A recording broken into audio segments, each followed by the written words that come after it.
Hello दोस्तों, इस video में हम डिस्कस करने वाले हैं सीरीज आरएल सर्किट के बारे में, या जिसे सीरीज एलआर सर्किट भी कहा जाता है। तो दोस्तों, इसके पहले हमने बात की थी इंडक्टर के बारे में। इंडक्टर क्या करता है, तो ये सिंपली चेंज इन करंट को अपोज करता है। अब चेंज इन करंट को अपोज करते हुए ये बेसिकली हमने कंसिडर किया था कि एक प्योर इंडक्टिव सर्किट है। प्योर इंडक्टिव सर्किट या फिर जिसे हमने आइडियल इंडक्टर भी कहा था, इसमें ना ही रेजिस्टेंस रहता है और ना ही कैपेसिटेंस, यानी ये रेजिस्टेंस और कैपेसिटेंस की प्रॉपर्टी यहाँ पर एग्जिबिट नहीं करता है। ये सिंपली इंडक्टेंस की प्रॉपर्टी यहाँ पर एग्जिबिट करता है। But in general ideal inductor exist नहीं करते हैं, क्योंकि इंडक्टर अगर हम बात करेंगे तो ये डेफिनेटली किसी ना किसी कॉइल के बने रहते हैं। अगर कॉइल के बने हैं तो डेफिनेटली उसको खुद का रेजिस्टेंस रहेगा, और अगर उसको रेजिस्टेंस है तो ये प्योर इंडक्टर हो ही नहीं सकता। और इसीलिए हम अगर कोई भी कॉइल अगर कंसिडर करते हैं तो उसमें रेजिस्टेंस इंडक्टर के साथ रहेगा।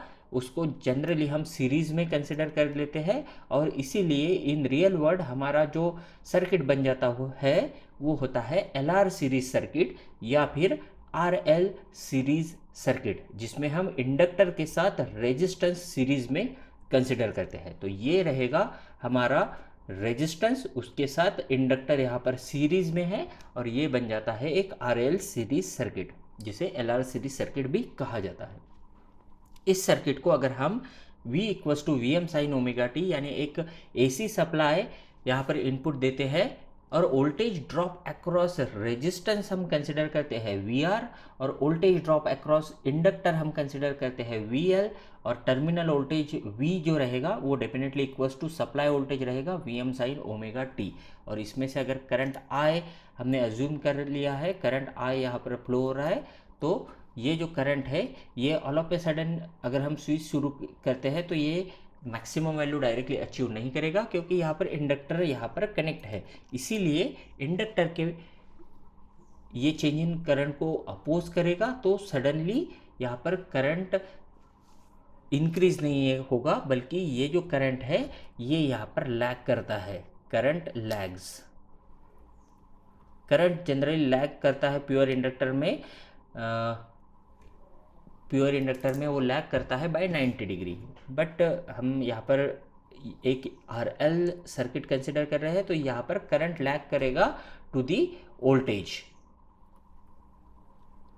अब ये जो है अगर हम इंडिविजुअली यहाँ पर किरचॉफ्स वोल्टेज लॉ अप्लाई करते हैं, तो Kirchhoff's voltage law sum of EMF is equal to sum of potential drop. यहाँ पर सम ऑफ EMF यानी हमारा सप्लाई वोल्टेज है V equals to V M sine omega T. So हमने यहाँ पर V कंसिडर किया है, और पोटेंशियल ड्रॉप्स है रेजिस्टेंस के अक्रॉस अलग, और यहाँ पर कैपेसिटर के अक्रॉस अलग। इसीलिए यहाँ पर जो VR प्लस VL होगा।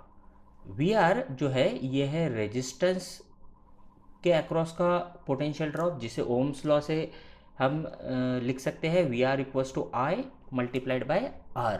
और कर वोल्टेज अक्रॉस इंडक्टर जो रहता है it is given by VL equals to L DI by DT।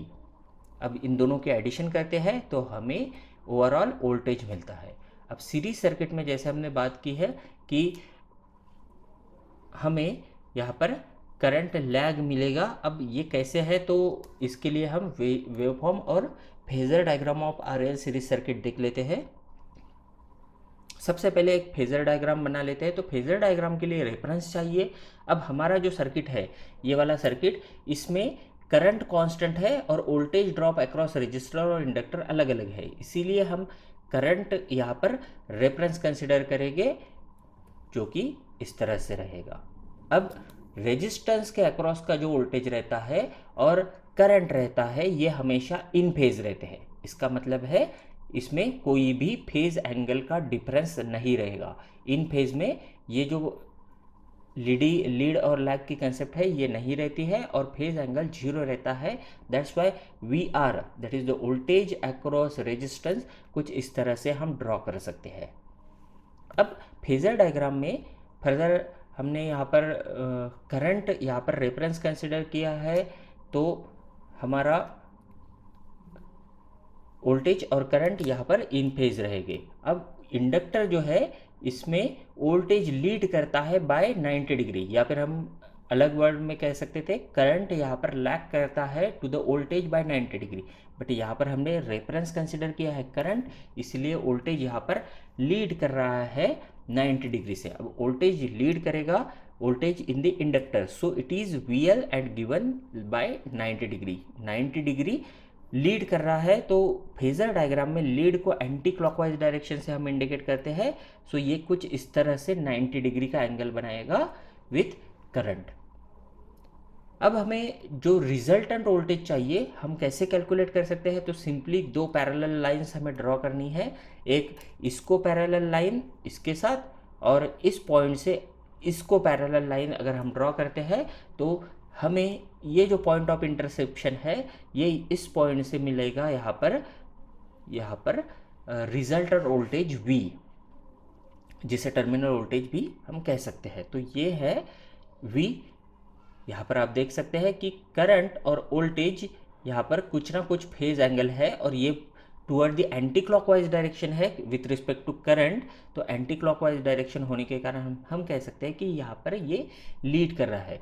इसीलिए अगर हम वेवफॉर्म यहाँ पर ड्रॉ करेंगे I = Im sin omega T, तो करंट की वेवफॉर्म बिल्कुल रेफरेंस एक्सिस थ्रू यहाँ से रहेगी कुछ इस तरह से, क्योंकि यहाँ पर कोई भी फेज एंगल नहीं है। बट अगर हमें यहाँ पर वोल्टेज कंसिडर करना है तो you can see that here there is a phase angle, let this phase angle be phi. अगर हम इस फेज एंगल को फाई कंसिडर करते हैं तो यहाँ पर जो लीड है ये इंडिकेट करते हैं पॉजिटिव साइन से, तो यहाँ पर sine omega t plus phi आएगा V के बारे में। V = VM sin omega t plus phi, यहाँ पर फाई जो है ये इंडिकेट कर रहा है फेज एंगल, और VM जो है ये मैक्सिमम वैल्यू है। Similarly IM is the maximum value of current. तो वोल्टेज वेवफॉर्म कुछ इस तरह से रहेगी, और ये जो फेज एंगल है ये है यहाँ पर फाई का। तो इस ऊपर वाली डायग्राम को हम फिर से अगर यहाँ पर रीड्रॉ करते हैं तो वोल्टेज और ये करंट है। अब ये जो वोल्टेज है VL, अगर मैं इसको लेंथ वाइज यहाँ पर शिफ्ट कर देता हूँ तो मुझे कुछ इस तरह से डायग्राम मिलेगी। और ये जो डायग्राम है इसमें आप देख सकते हैं VL is the voltage through inductor, voltage across inductor, VR is the voltage across resistance, और ये है रिजल्टेंट वोल्टेज। यहाँ पर सभी वोल्टेज है तो इसे हम कहते हैं वोल्टेज ट्रायंगल। अभी ये जो वोल्टेज का फॉर्मूला है हम यहाँ पर अगर अप्लाई करते हैं हमारा लॉ, तो वोल्टेज अक्रॉस रेजिस्टेंस ये रहेगा I × R। देन यहाँ पर वोल्टेज अक्रॉस इंडक्टर ये रहेगा I × XL, क्योंकि XL जो है ये रेजिस्टेंस ऑफर्ड बाय इंडक्टर रहता है। और टोटल सर्किट का जो वोल्टेज है ये रहता है I × Z। यहाँ पर Z यानी हमारा इम्पिडेंस रहता है। बट अगर आप यहाँ, जिसे हमने बाद में एक्सप्लेन किया है, तो ये जो Z है, अगर इस इक्वेशन को IZ, IXL और IR इसको अगर हम डिवाइड बाय करंट करते हैं तो हमें कुछ इस तरह से डायग्राम मिलेगी जिसमें करंट निकल गया है, और फिर यहाँ पर Z, इधर XL और इधर R रहेगा कुछ इस तरह से। इसको हम कहेंगे इम्पिडेंस ट्रायंगल, क्योंकि इसकी साइड्स जो है ये रेजिस्टेंस, रिएक्टेंस और इम्पिडेंस इंडिकेट कर रही है। तो ये जो है Z, ये Z रहता है total impedance of the circuit, यानी total resistance offered by the circuit is called impedance. ये एक रेजिस्टेंस है इसीलिए इसका भी यूनिट रहेगा ओहम। और ये जो डायग्राम है by Pythagoras theorem you can calculate the value of Z, और Z रहेगा √R² प्लस XL²। तो इस तरह से हम Z की वैल्यू कैलकुलेट कर सकते हैं। इसका यूनिट ओहम है जिसे ओमेगा साइन से हम इंडिकेट करते हैं। इसमें अगर यहाँ पर हम फेज एंगल फाई हमने जो वोल्टेज और करंट के बीच में कंसिडर किया था, सेम फेज एंगल से अगर हम कॉस फाई की वैल्यू कैलकुलेट करते हैं तो हमें मिलेगा R/Z, और tan फाई की वैल्यू मिलेगी XL/R, जहाँ पर ये फाई जो है ये फेज एंगल बिटवीन वोल्टेज और करंट इंडिकेट कर रहा है। Thank you.